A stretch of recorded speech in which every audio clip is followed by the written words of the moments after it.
pananalig, pagsisikap para sa pangarap. Lumaki ako sa mahirap na pamilya. Sa pagkainan, laging eksakto ang hatian. Hindi na ako pwedeng humingi ng dagdag na ulam kahit gutom pa ako dahil kailangan pagkasyahin ni nanay ang ulam para sa lahat. Minsan ay naglalakad lamang ako pauwi sa aming tahanan sa kinagatan. Mula sa aming paaralan sa Subay kahit medyo malayo ito. Sa 30 pesos na baon, hindi na ako makakakain kapag naghabal pa ako. Isang araw, may pinagawa sa amin si Ma'am Laarnie Lea Celebre na asawa ni Kapitan. Naging guro ko noong high school. Sabi niya, ipikit daw namin ang aming mga mata at isipin ang mga pangarap namin. Ang gusto naming profesyon o trabaho paglaki namin. Ang mga lugar na gusto naming puntahan.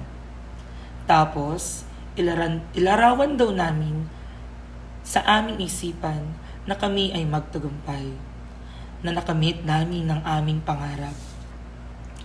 Pagkatapos, pinadilat niya kami at tinanong kami ng ganito. Mga bata, nananalig ba kayo na magkakatotoo ang pangarap ninyo? Opo, ang sagot naming lahat.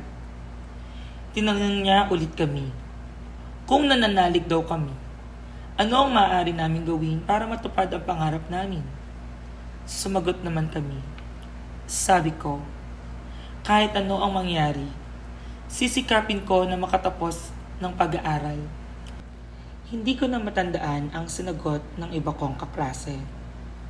Sabi niya, matutupad daw ang aming pangarap kung kami ay mag-aaral ng mabuti at magtitiwala sa Diyos.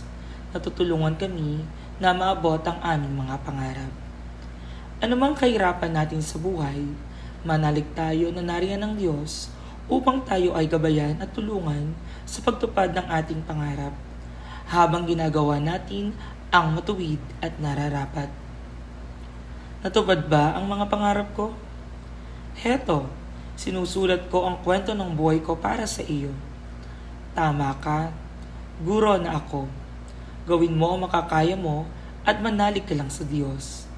Sigurado ako, matutupad ang naisin ng puso mo.